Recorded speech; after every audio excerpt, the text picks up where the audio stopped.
سب سے بڑھ کر بہترین مسجد کے خطیب امام حسین تھے۔ مسجد نبی سے بڑی بھی کوئی مسجد ہوگی جس ممبر پر رسول پاک بیٹھ کے خطبہ دیا کرتے تھے؟ اور میرے مصطفیٰ کے آستانے سے بڑا بھی کوئی آستانہ ہوگا جس کی سجادگی امام حسین کے پاس تھی؟ کہتے ہیں ہمارا کیا تعلق، ہمیں کیا لگے، جو مرضی ہوتا پھرے۔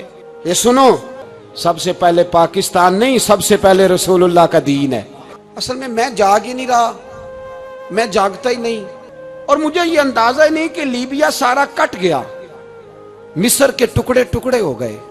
مجھے پتہ ہی نہیں کہ شام، جس کے بارے میں میرے نبی پاک علیہ السلام نے فرمایا مکے اور مدینے کے بعد اللہ نے سب سے زیادہ برکتیں ملک کے شام میں رکھی ہیں، اور حضور نے فرمایا جس نے ہجرت کرنی ہو وہ شام جائے۔ اتنا اعلیٰ ملک سارا کٹ گیا، 4-4 ہزار لوگ ایک ایک دن میں قتل ہو گئے۔ پر میرا گھر اب آباد ہے نا، کوئی حرج نہیں، وہ کٹتے ہیں تو وہ دور ہیں، کٹتے رہیں۔ فلسطین میں ہمارے ہاں معراج کی محفلیں بڑی جم کے ہوتی ہیں، سارے لوگ پڑھتے ہیں سبحان الذی اسریٰ بعبدہ لیلا من المسجد الحرام الی المسجد الاقصی۔ انہیں پوچھو روز قرآن مجید میں مسجد اقصی کا نام لینے والوں، تم مسجد اقصی کہتے ہو تو تمہیں اللہ کتنی نیکیاں عطا کرتا ہے، بتاؤ تو صحیح مسجد اقصی کدھر ہے؟ اور اب تو میری طرح کے مولوی آدھی حدیث سناتے ہیں، کہتے ہیں مسجد نبی میں ایک نماز پڑھو تو 50,000 کا ثواب، حرم شریف میں پڑھو تو 1,00,000 کا ثواب۔ مولانا حدیث یہاں سے شروع نہیں ہوتی، کھولو تو صحیح کنز المال، پڑھو مسند امام محمد بن حنبل، حدیث تو یہاں سے شروع ہوتی ہے۔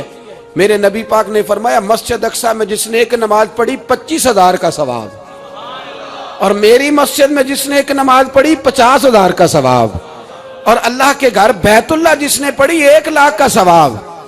مسجد اقصی کا تو ذکر ہی چھوڑ گیا ہے، کیوں؟ وہ مسجد جس کی طرف منہ کر کے 15 سال میرے نبی پاک نے نماز ادا کی، آج وہ مسجد یہودی کے قبضے میں ہے۔ کئی جمعے تالا رہتا ہے، وہاں نماز نہیں پڑھنے دی جاتی۔ مجھے کیا لگے اس بات سے، میری مسجد میں تھوڑی لگا ہوا ہے۔ ایسی ہوا چلی ہے کہ ہر شخص سوچتا ہے تمام شہر جلے بس ایک میرا گھر نہ جلے۔ بھائی یہ وہ دور ہے جس دور میں ذرا سی بھی کسی شخص کو تکلیف ہوتی ہے تو عالمی میڈیا پہ بات جاتی ہے، موبائل جیبوں میں فوراً تصویریں کیش ہوتی ہیں۔ میں اور آپ، ہمارا اس قوم سے تعلق ہے جس قوم کے بچے کٹ گئے، ذبح ہو گئے، عورتوں کے پستان کاٹ کے برما کے بدھوں نے ان کے کباب بنا کے کھا لیے، چھوٹے چھوٹے بچوں کی لاشیں انہوں نے لٹکا ڈالی۔ سب سے بڑھ کر بہترین مسجد کے خطیب امام حسین تھے۔ مسجد نبی سے بڑی بھی کوئی مسجد ہوگی جس ممبر پر رسول پاک بیٹھ کے خطبہ دیا کرتے تھے؟ اور میرے مصطفیٰ کے آستانے سے بڑا بھی کوئی آستانہ ہوگا جس کی سجادگی امام حسین کے پاس تھی؟ کہتے ہیں ہمارا کیا تعلق، ہمیں کیا لگے، جو مرضی ہوتا پھرے۔ امام علی مقام آرام سے مسجد نبی میں بیٹھے تھے، زمانہ پوری دنیا سے جاتا تھا، ہاتھ چومتا تھا، قدموں میں بیٹھتا تھا۔ اتنے بڑی عظمت والی بھی کوئی شخصیت ہوگی جس کے رگوں میں رسول اللہ کا خون دوڑتا ہے، جسے حضور اپنی زبان مبارک اس طرح وہ چوسا کرتے تھے جیسے عرب کے لوگ پیاس کے عالم میں کھجور چوسا کرتے تھے۔ اتنا بڑا بھی کچھ شخص تھا، لیکن جب دین پہ کڑا وقت آیا تو حسین نے مسجد کی خطابت نہیں بچائی، آستانہ نہیں بچایا۔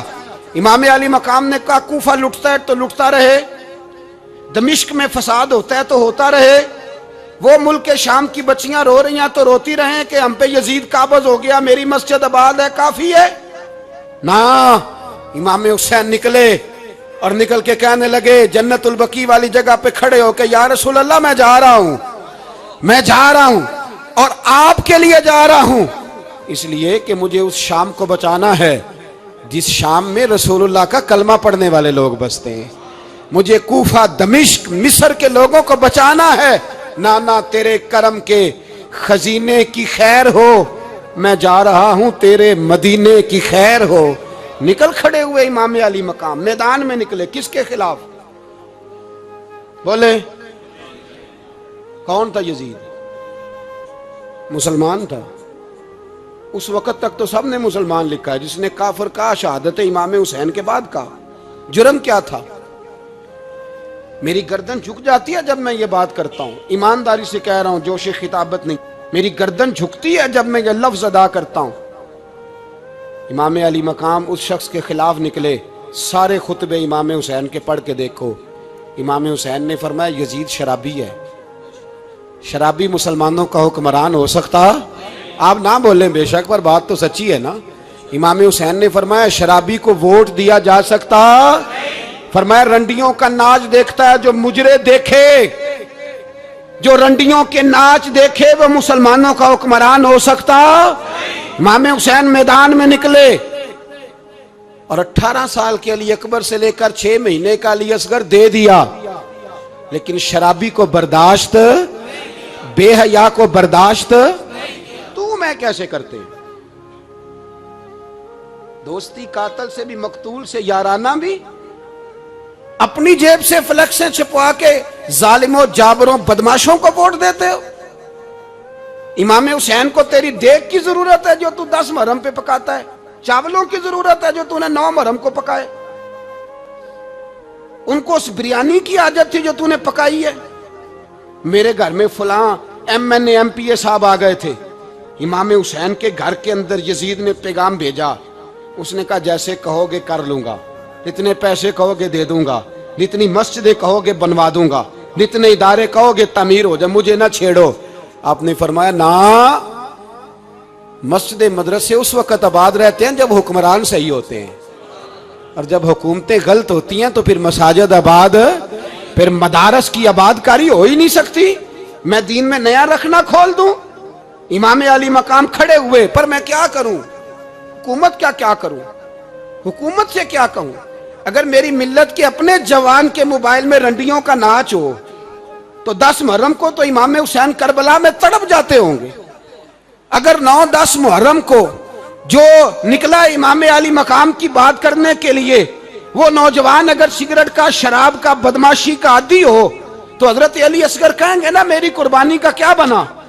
وہ تو نکلے تھے عریانی اور فحاشی کے خلاف، اور اگر ملت کا جوان روز چوک میں کھڑے ہو کے لڑکیوں کو تاڑتا ہو تو حضرت علی اکبر تو اپنی قبر میں روتے ہوں گے کہ یہ اس قوم کے لیے جان دے دی جو آج یزیدی طریقوں پہ عمل کر رہی ہے، جو ساری رات گند دیکھ کے سوتی ہے، جو ساری رات بے حیائی، فحاشی اور عریانی میں لگی رہتی ہے، ان لوگوں کے لیے جان دے دی۔ اتنا ظلم ان شہیدوں کے ساتھ، اور 10 محرم کو دیگ پکا کے کہتا ہے میں امام حسین کا ماننے والا ہوں، میں امام علی مقام سے پیار کرنے والا ہوں۔ نہ بھائی، نہ دو رنگی چھوڑ کے یک رنگ ہو جا، سراسر موم ہو جا یا سنگ ہو جا، امت مسلمہ کو بیدار ہونا پڑے گا۔ امام علی مقام میدان میں نکلے، ڈٹ کے نکلے، اور امام نے فرمایا میدان میں نکل کر کہ میرا وطن مدینہ ہے، میرا وطن مدینہ ہے، پر مدینہ بعد میں، رسول اللہ کا دین پہلے۔ تو پاکستان کی بات کرتا ہے؟ امام علی مقام نے فرمایا مدینے کی شریعت بعد میں، رسول اللہ کا دین پہلے، اور تیرے تو بچے عام سے ہیں۔ امام حسین نے فرمایا میری گود میں جو بچے ہیں وہ رسول اللہ کے نواسے ہیں، پر بچے بعد میں، نبی پاک کا دین پہلے۔ آپ نے فرمایا تیری بیٹی بڑی باوقار ہوگی، اس کی بڑی عزت ہے، تو کہتا ہے بیٹی کی وجہ سے بلیک میل ہو گیا، لیکن جو شان خدا نے حسین کی بیٹی کو عطا فرمائی، جن بچیوں کا سر کا بال ننگا ہو جائے، سر کا بال ننگا ہو جائے، تو امام شورانی فرمایا کرتے تھے اگر مدینے میں کسی سید زادی کے سر کا بال ننگا ہوتا تھا تو سورج اپنا منہ چھپا لیا کرتا تھا، سورج چھپ جاتا تھا بادلوں کی اوٹ میں، اور مدینے والے سمجھ لیتے تھے کہ گھر میں کام کرتے کرتے کسی سید زادی کے سر کا کوئی بال ننگا ہو گیا۔ ان شہزادیوں کا اتنا وقار، پر امام علی مقام نے فرمایا بیٹیوں کی فکر بعد میں، رسول اللہ کا دین پہلے رسول اللہ کا دین۔ قوم مذہب سے ہے، مذہب جو نہیں تم بھی نہیں۔ یاد رکھ میرے بھائی، امام علی مقام رضی اللہ تعالیٰ عنہ نے میدان میں نکل کر پہلے مذہب کی بات کی، اور آج دین نبی دا وانگ یتیمہ رووے تے کرلاوے تے آکھے میں کتھوں لبا عمر بہادر، میں کتھوں لبا عمر بہادر جڑا مینوں سینے لاوے، معصوم بچے، معصوم، اور میں کتھوں لبا عمر بہادر جڑا مینوں سینے لاوے، معصوم، اور میں کتھوں لبا عمر بہادر جڑا مینوں سینے لاوے، معصوم، اور میں کتھوں لبا عمر بہادر جڑا مینوں سینے لاوے، معصوم، آج تک کدھر ہے تمہارا اقوام متحدہ؟ بلاؤ نا اسے. بھیک مانگتے پھرتے ہو کافروں سے, بھیک مانگتے ہو. بچہ شام کو گھر نہ آئے تو ماں دروازے پہ نظر لگا کہتی بیٹے ٹائم پہ آ جایا کر, مجھے نیند نہیں آتی. وقت پہ. برما کی اس ماں سے بھی جا کے پوچھو جس کا بچہ پلٹ کے آیا ہی کوئی نہیں, آیا ہی نہیں, اس سے بھی پوچھو. بچے نے آدھی رات کو روٹی مانگ لی تو فالج زدہ ماں, اس کو فالج تھا, وہ رینگتی ہوئی اٹھی اور اس نے اپنے لال کو روٹی پکا کے دی. باپ کہتا رہا چل چھوڑ, سو جا بیٹے تیری اماں. اس نے کہا نہیں مجھے نیند نہیں آتی, بیٹا بھوکا ہے. اس ماں سے بھی کبھی پوچھ, اس ماں سے جو بنگلہ دیش کے خیمے میں بیٹھی ہے تو بی بی سی لندن کا رپورٹر کہتا ہے کہ تیری خواہش کیا ہے؟ کہتی کوئی بھی نہیں, چلو 2 دن کے بعد ہی صحیح میرے بیٹے کو ایک روٹی دے جایا کرو. روٹی مانگتا ہے مجھ سے, میں کدھر سے لاؤں؟ یہ لوارث قوم ہے. میں حکمران سے جا کے بات کروں جب میرا اپنا نمازی مسلمان کہتا ہے پہلے پاکستان کے بچے تو پال لو؟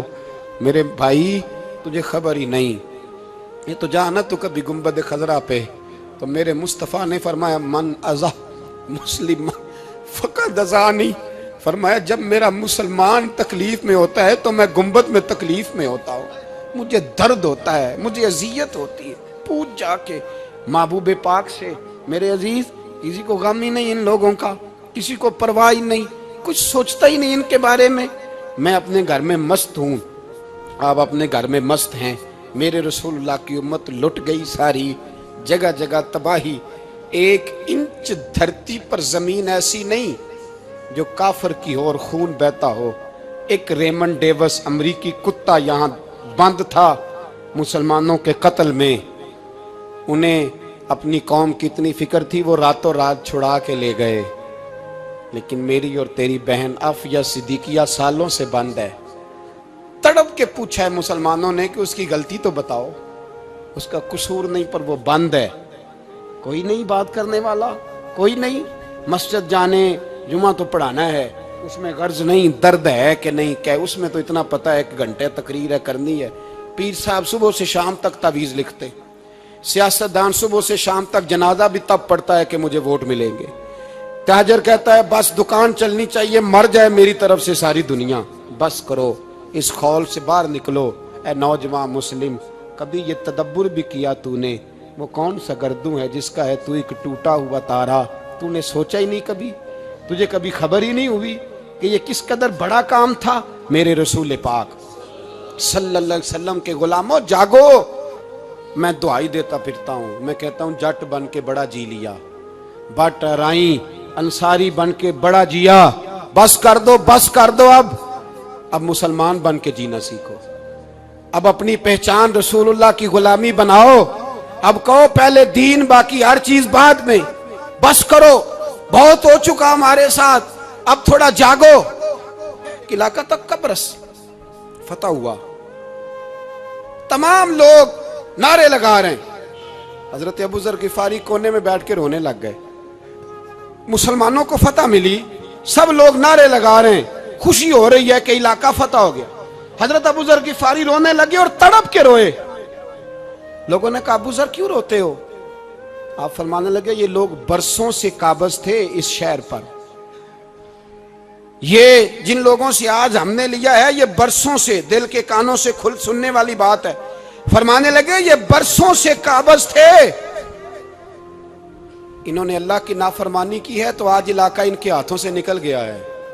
میں رو اس لیے رہا ہوں کہ خدایا کہیں ہم سے بھی نافرمانی نہ ہو اور یہ ہمارے ہاتھوں سے بھی نہ نکل جائے. شام نکل نہیں گیا ہمارے ہاتھوں سے, لیبیا نکل گیا, مصر نکل گیا, عراق نکل گیا, افغانستان نکل گیا. اور اگر دیکھو تو بلا واسطہ ہر جگہ کافر کا ڈیرا. وہ رو رہے ہیں, کہتے ہیں جب قوم اللہ کی نافرمانی کرتی ہے تو علاقے نکل جاتے. تڑپ رہے ہیں, مجھے کوئی فکر نہیں. کوئی نہیں رویا مصر کے جانے پر, کوئی نہیں رویا لیبیا کی تباہی پر, شام کے بچوں پہ کوئی نہیں رویا. ہم لوگ یہاں عید مناتے رہے, عید پر لوگ نئے کپڑے لیتے رہے اور برما کے مسلمانوں کو کفن تک نصیب نہ ہوا. کوئی نہیں تڑپا ان لوگوں پر, کسی کو خیال نہیں آیا.